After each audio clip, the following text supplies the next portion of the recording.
자, 엄쌤입니다. 개념 한번 들어가 보도록 하겠습니다. 우리가 첫 번째로 지금 볼 개념은요. 문학의 갈래와 감상 방법이 되겠습니다. 일단 문학의 갈래부터 먼저 알고 가야 할 텐데요. 시와 소설, 극, 수필 이렇게 크게 네 가지로 우리가 나눌 수가 있습니다.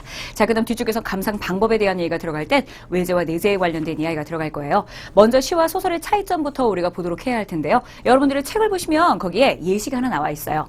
산에는 꽃 피네, 꽃이 피네. 갈봄, 여름 없이 꽃이 피네. 자, 지금 선생님이 읽을 때 손가락을 이렇게 접으면서 표현을 했죠. 요게 우리가 말할 때 시에서의 운율, 다른 말로 음보라고 이야기를 해요. 그래서 산에는 꽃 피네, 꽃이 피네. 갈봄, 여름 없이 꽃이 피네. 김소월의 산유화라는 이 시입니다. 이 시를 보면 세 번에 끊어서 갈 수 있도록 되어 있는데 이런 걸 우리가 삼음보라고 하고요. 밑에 우리가 지금 나와 있는 시조의 예를 보시면 동지딸 기나긴 밤을 한어리를 베어내어 춘풍 이불 아래 서리서리 넣었더니 됐죠. 이렇게 해서 네 번 끊어 읽을 수 있도록 되어 있어요.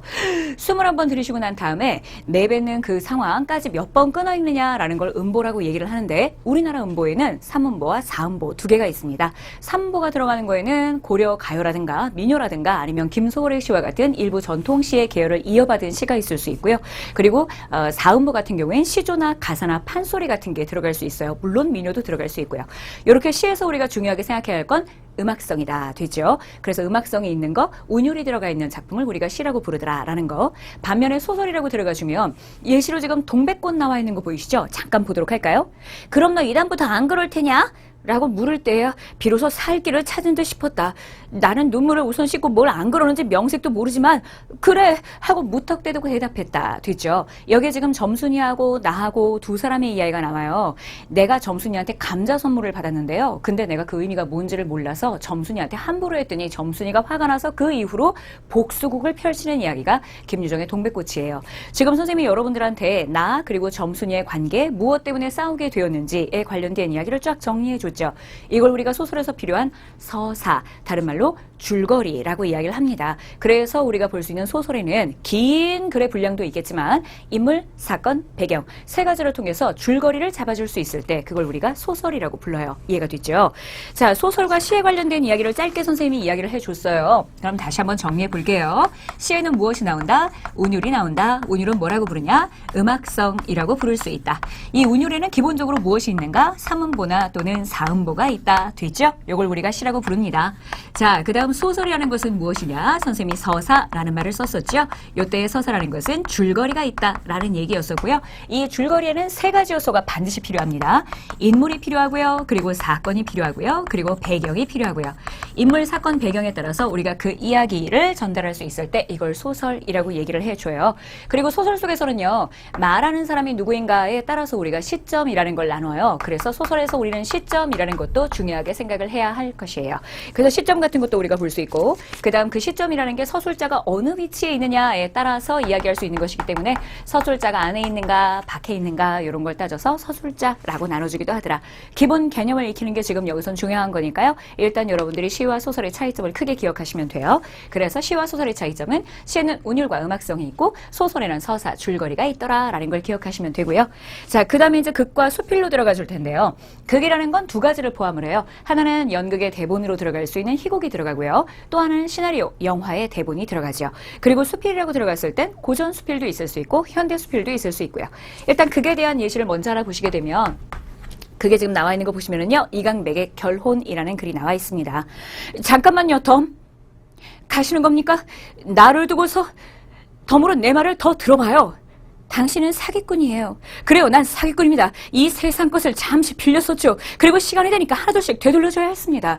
라고 선생님이 지금 연극의 한 부분을 보여줬어요. 자, 이런 걸 우리가 희곡이라고 얘기를 하는데요. 희곡이라고 얘기가 들어가주면 기본적으로 해설이 있고요. 그리고 지문이 있고 그리고 대사가 있어요. 해설, 지문, 대사. 그중에 해설이라는 거는 처음 부분 나올 때요. 등장인물이 누구인지 여기는 지금 시대적 배경으로 어떤 것인지라는 걸 소개해 주는 걸 우리가 해설이라고 부르고요. 지문이라고 얘기하면 두 가지가 들어갈 수 있는데요. 동작 지문이라는 게 들어갈 수 있고 그 다음에 무대 지문이라는 게 들어갈 수 있어요. 동작 지문이라는 건 우리가 아까 봤던 것처럼 여기 이런 거 있죠? 여자 멈칫선다 그러나 남자 얼굴을 외면한다 이런 거 있죠. 괄호 안에 묶여서 동작을 나타내는 것들 동작 지문이라고 하고요. 무대 지문이라고 하면 바로 위쪽에 나와 있는 것처럼 어떤 내용들을 우리가 준비해야 되고 그리고 어떤 것들을 우리가 뭘 해야 되는가 준비하고 또 어떻게 소품 같은 걸 챙겨야 되는가라는 걸 얘기할 때 그런 걸 우리가 무대 지문이라고 말하기도 해요. 대사라고 들어갈 때는 세 가지가 들어가는데요. 두 사람이 이야기를 나눌 때는 대화, 혼자 이야기를 할 때는 독백, 그리고 머릿속에 있는 이야기가 바깥으로 나올 때는 방백이라고 하더라. 큰 흐름으로 이런 요소를 기억해 두시면 좋아요. 그래서 대화라는 건 A와 B가 서로 이야기를 나누는 것, 남자와 여자가 이야기를 나누는 것과 같은 거예요. 그 다음 독백이라고 하면 혼잣말이라고 하는데요. 이거는 입 밖으로 나온 거예요. 아, 배고프다. 라고 내가 말을 했고 주변 사람들도 능히 들을 수 있지만 누구 들으라고 한 의도의 이야기는 아닌 것들을 우리가 독백이라고 부르고요. 방백이라고 이야기를 하게 되면 그때의 방백은 머릿속에 있는 생각이에요.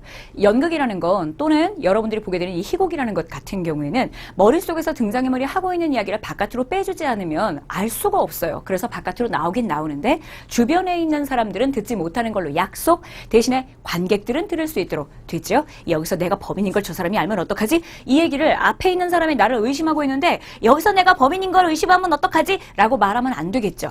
머릿속에 있는 생각인데 그걸 관객에게 전달해 주기 위해서 입 밖으로 내놓았으나 실제로는 발화가 되지 않은 걸로 치는 것. 머릿속 생각은 방백, 그리고 독백은 혼잣말 나온 거예요. 됐죠? 그리고 대화는 두 사람 이상의 서로 이야기를 나누는 것. 이렇게 들어가시면 돼요. 그래서 극이라는 것 속에는 시나리오라든가 아니면 희곡 이런 것들이 들어갈 수 있다라는 걸 기억하시면 좋고요. 뒤쪽에 시나리오에 얘가 하나가 더 지금 나와 있어요. 보니까 거기에 뭐라고 지금 나와 있냐면 이범설의 오발탄이 지금 들어가 있네요. 아들 구실, 남편 구실, 애비 구실, 형 구실, 오빠 구실, 사무실, 서기 구실, 해야 할 구실 너무 많구나. 그래, 난 네 말대로 아마 조물주의 오발탄일지도 모른다. 정말 갈 곳을 알 수가 없다. 그런데 지금 나는 어딘지 가긴 가야 하는데 하고 나와 있는 이 철호의 E라고 되어 있는 부분은 뭐에 해당하는 거냐면 이펙트라고 얘기해서요. 효과음에 해당합니다. 실제로 등장인물이 대사로 발화를 한 것은 아닌데요. 바깥에서 소리가 들어오는 걸 말해요. 머릿속 생각을 이야기할 때 쓰는 것이라고 볼 수 있겠고요. 시나리오 같은 경우에는 우리가 볼 때 씬넘버라는 게 들어가요. 샤프 표시 비슷하게 되어 있는 거 있죠. 해시태그 비슷하게 들어가 있는 거. 그걸 우리가 씬넘버라고 해서 씬넘버 1부터 시작해서 장면에 전환이 들어가 주면서 그걸 촬영해서 우리가 뭐로 보게 되죠? 영화로 보게 되죠. 그래서 극 속에는 시나리오와 그리고 희곡 두 가지가 들어가 주더라라는 걸 생각하시면 되겠고요. 수필이 들어갔을 때 얘가 또 지금 하나 나와 있어요. 수필은 지금 무엇이 들어가 있는가 그랬더니 박지원의 1야 9 도하기가 나와 있습니다. 고전 수필과 현대 수필 두 가지가 있을 수 있는데요. 장르상에 있어서의 특징은 똑같습니다. 고전 수필도 현대 수필도 본인이 일상생활에서 얻었던 체험이 있을 거예요. 그런 체험을 통해서 내가 얻은 교훈 깨달음이 무엇인가라는 걸 전달해 주는 것. 이것을 우리가 뭐라고 부르냐? 수필이라고 부르더라. 강요하는 건 아니에요. 이건 이래. 그러니까 날 따라와야 돼. 라고 얘기하면 논설문이 되겠지만 수필에서는 나는 이런 일을 겪었고 그리고 이런 깨달음을 얻었습니다. 이렇게 끝나거든요. 그래서 우리가 독자 스스로가 그렇구나 라고 판단하게 만드는 것, 이것을 우리가 수필이라고 하더라. 일상생활에서의 체험에 대한 이야기가 들어가 줘야 하기 때문에 형식상에 있어서의 제한은 다른 장르보다 굉장히 적은 편이고요. 솔직해야 돼요. 절대로 꾸며내거나 그래서는 안 되는 것, 그것이 수필의 특징이다. 됐죠? 한번 보도록 할게요. 오늘 나의 마부가 발을 말발굽에 밟혀서 뒤따라오는 수레에 실려가고 보니 나는 하는 수 없이 혼자 고삐를 늦추어 물에 들어갔다. 박지원 이야기예요. 무릎을 오그려 발을 모으고 안장에 앉았다. 한 번만 까딱하면 바로 강물로 떨어져. 물로 땅을 삼고 물로 옷을 삼고 물로 몸을 삼고 물로 마음을 삼을 터. 그냥 편안하게 얘기하면 물에 퐁당 빠진다는 얘기인데 이렇게 나열이 들어가 줌으로 해서 여기서 지금 느끼고 있는 서술자 즉 박지원 내가 얼마나 긴장감을 느끼고 있는지를 알 수 있어요. 빠지면 끝이야. 이런 느낌을 여러 가지로 나눠서 얘기를 해줬거든요. 나는 이때야 마음속으로 떨어짐을 각오하였다. 그러자 내 귓속에 드디어 물소리가 없어지고 무릇 9번이나 물을 건너는데도 마치 등받이가 딸린 방석 위에 앉고 눕고 하는 것처럼 아무렇지도 않았다. 그래서 물을 9번 건너는 경험을 하게 된 그 첫 번째 이야기를 넣어주고 그리고 난 뒤에 교훈. 그렇구나. 마음이라는 것을 어떻게 먹느냐에 따라서 세상에 다르게 보일 수도 있었던 것이었더라. 내가 두려워할 땐 그 물소리가 너무나 크게 들렸지만 두려움을 없애고 나서 보니 두려움을 사라지게 하고 나서 보니 아무것도 두려운 것이 없었다. 됐죠? 이런 깨달음이 들어가 있는 글, 그걸 우리가 수필이라고 하더라 라고 보시면 되겠어요. 자, 이제 뒤쪽에 들어가면 문학작품의 감상 방법이라는 게 나옵니다. 들어가기 전에 먼저 우리가 시, 소설, 극, 그리고 수필까지의 이야기, 갈래상의 특징을 다시 한번 정리를 해보도록 할게요. 시에서는 운율이 나오고, 그리고 소설에서는 서사, 줄거리가 나오며 시점과 서술자가 중요하다. 극에서는 해설, 지문, 대사가 등장하는 희곡이 있을 수 있고, 씬넘버가 들어가고 장면의 전환이 생각보다 자유로운 시나리오가 있을 수 있다. 수필은 체험과 교훈이 전달되는 이야기를 수필이라고 하더라. 됐죠? 자, 이걸 이제 우리가 뭐를 해가야 되냐면 감상해 나가야 돼요. 갈래를 일단 알았으니까 그 갈래에 맞게 우리가 감상하는 법도 알아야 할 텐데요. 크게 보게 되면 외제와 내제 두 가지로 이야기를 할 수가 있습니다.